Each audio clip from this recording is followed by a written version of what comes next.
This morning we are invited back to the upper room once again. We're invited into that incredible place where Jesus spent intimate time with his apostles, with the early disciples. In that upper room, if you remember, that glorious place on Holy Thursday night was the institution of the Eucharist, and then the institution of the priesthood of the church. At that same time, the beautiful act of Jesus humbling himself, bending down to wash the feet of the disciples, this act of servant love to say, "Go then and do as I have done for you to do for others." As if that's not enough, now we return to the upper room two more times, and we hear the institution of the great sacrament of reconciliation today in the gospel. And Jesus' love and mercy extended, overflowing that unfathomable divine mercy given to his apostles, yes, but to each one of us as well this day and all the days of our lives. These four pillars of things that happened in the upper room are pillars for our Christian faith. They are what sustain us, they are what reconcile us, they are what help us to go forth and love God and love our neighbor. They are truly gifts of the church for each one of us. And these four pillars help us to have an encounter with the living Christ in our daily lives. They help us to receive his love and mercy, and they help us to be sent forward, transformed to bring good news, love and mercy of God to others. Isn't that what we just long for, is encounter with the living God? We want to encounter him each day in each moment of our lives. And that encounter requires a receiving of his love and mercy, and then a giving of his love and mercy as we are sent forth as people of faith. This morning, that's unpacked so beautifully in our gospel of encounter and receiving and being sent. The encounter with the living God. Jesus himself came and stood in their midst, and in their midst, he showed him his side and his hands that had been pierced, intimately inviting them into even a deeper relationship. At that point, he could have scolded them. He could have cast the 10 out who had kind of run off in fear during the passion and the crucifixion and kept John by his side. But no, he embraces with an encounter. And in fact, in that embrace, he extends his love and mercy to them when he says, "Peace be with you." These beautiful words of reconciliation, if you will, knowing that they were probably fearful and hiding in the upper room, knowing that they were fearful of what Jesus how he might respond to them after what has just happened. But instead of giving them any kind of reprimand or scolding, he just invites them into an encounter. "Peace be with you," he says. He extends his love and mercy, and then they receive. It's a two-way street, right? It can't just be extended, because then it can be a dead end if the people aren't willing to receive his love and mercy. And so the disciples receive in that moment. And it says then that as the Father has sent me, so I send you. And he sends them forth then to be love and mercy to all the world, and particularly those that they will encounter in their own personal lives. This beautiful gift of encountering the living God in the upper room, receiving his love and mercy, and then being sent to extend that love and mercy to others, yes, was for the early disciples, but yes, for us as Catholics today. We enter the upper room once again, and we encounter the living Christ.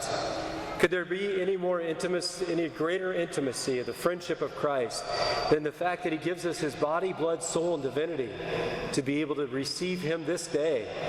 Could there be any greater love of his that he gives us the sacrament of reconciliation so we can be reconciled over and over and over again, so that we can receive beautifully himself? And is there any greater love and mercy that he loves us so much that he then sends us forth to trust us to be his hands and feet and voice in the world in which we live? What an amazing, unfathomable love and mercy that God extends to each one of us today and all the days of our lives. Some of our contemporary popes embraced this at such a high level, and then did as God told them. They went forth. They were sent to be messengers into the world. Pope Emeritus Benedict XVI once said, "Being Christian is not the result of an ethical choice or a lofty idea, but the encounter with an event, an encounter with a person, which gives life a new horizon and a decisive direction." He goes on to say, faith is first and foremost a personal, intimate encounter with Jesus Christ, our Savior. It is having an experience of His closeness, His friendship, His love. It is in this way that we learn to know Him even better, to love Him more fully, and to follow Him more and more in our daily lives. He exclaims, "May this happen to each one of us." And how beautiful that is that we are welcomed into that encounter with Christ today, tomorrow, and forever. But we know that to encounter the living God fully, we must also be open to that relationship, to receiving His love and mercy, His peace in our own lives. St. John Paul II knew this so well as he would spread the message of divine mercy throughout the world, in fact himself canonizing St. Faustina in the year 2000 and declaring this day, the Sunday after Easter, Divine Mercy Sunday for all the universal church. John Paul would help us to know that we are a people that should be open to the reception of God's love and mercy at all times. He said, "Are we not perhaps all afraid in some way? If we let Christ enter fully into our lives, if we open ourselves up totally to Him, are we not afraid that He might take something away from us? Are we not perhaps afraid to give up something significant, something unique, something that makes life so beautiful? Do we not then risk ending up diminished and deprived of our freedom? No," he claims, "if we let Christ into our lives, we lose nothing, nothing, absolutely nothing of what makes life free, beautiful, and great.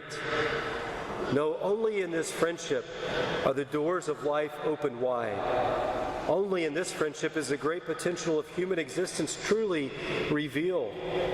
Only in this friendship do we experience beauty and liberation." And so today, with great strength and great conviction, on the basis of a long and personal experience of life, he said as a great saint, "My dear people, do not be afraid of an encounter with Christ. He takes nothing away and gives you everything."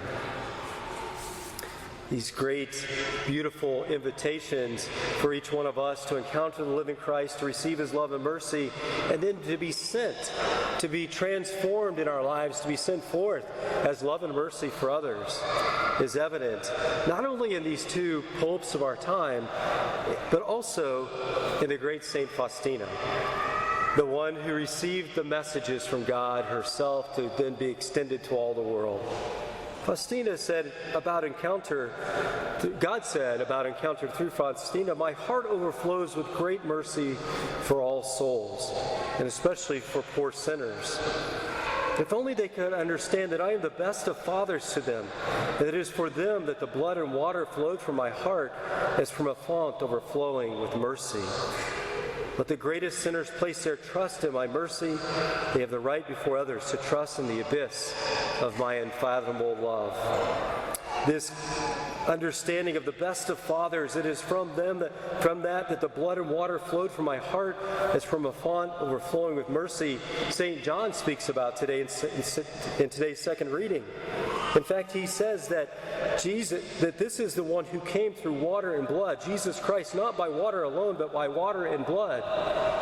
And thus, the great sacraments of baptism, those beautiful rays that extend from the image of divine mercy, the white rays extended from His heart is the waters of baptism, the purifying waters of baptism in our own lives. And the red rays that extend from His heart is the symbolism of the Eucharist, the great gift that fortifies us to go forth and live the fullness of our baptized lives as Christians, as adopted, beloved sons and daughters. St. Faustina, God, through her, worked beautiful miracles. And this idea of receiving love and mercy, to be open to God's divine mercy in our own lives, was so beautifully stated when he said through her, "I desire that the feast of divine mercy be a refuge and shelter for all souls." That is, this day we celebrate, and especially for poor sinners. On that day, the very depths of my tender mercy are open. I pour out a whole ocean of graces upon those souls who approach the font of my mercy. The soul that will go to confession to receive Holy Communion shall obtain complete forgiveness of sins and punishment in their lives. On that day, all the divine floodgates through which grace flow are open. Let no soul fear to draw near to me. Even though its sins may be scarlet red, I will make their souls white again. Reception of this love and mercy is up to each one of us by free will, but God's encouraging us to be open to receiving this unfathomable love and mercy for us on this particular feast day, and of course, in any moment of our lives. And finally, this call to be sent, to go forth and overflow our own lives with love and mercy to the people in our world in which we encounter each day. God said through St. Faustina, "Souls who spread the honor of my mercy, I shield through their entire lives, as a mother shields her infant. At the hour of death, I will not be a judge for them, but the merciful, loving Savior. At that last hour, a soul has nothing with which to defend itself except for my mercy. Happy is the soul that during its lifetime immersed itself in the fountain of mercy and love, because justice will have no hold on it." What is God telling us through St. Faustina is that we then, as we go forth and are sent and share love and mercy, share the good news of this feast day and the goodness of God's reconciliation with us through the sacrament and God's gift to us through the Eucharist each time we receive Him in the Holy Mass. That person will be given great grace at the hour of their death for being an obedient son or daughter of sharing the good news of God's unfathomable love and mercy in the world. Today is such an amazing day, and it is sometimes said that not only were the disciples full of joy to see the Lord, but another translation is they were incredulous with joy. I have to say that on this day, I'm incredulous with joy because the Lord promises us that He will give us peace. 3 times we hear it in today's gospel. His first words after His resurrection to His disciples in the upper room is, "Peace be with you." And that is a peace that is eternal. It's not fleeting or fleeting in the world, but it is eternal for us. When we encounter the living God, when we receive His love and mercy in our own lives, and when we are sent, transformed to share love and mercy with the people that we encounter in our lives each day. May this day be a day of great divine mercy and love for each one of us, and may the deepest peace of Christ be an encounter with all of us in the depths of our very being. May Christ bless us on Divine Mercy Sunday so that we will be with Him for eternity at the great banquet.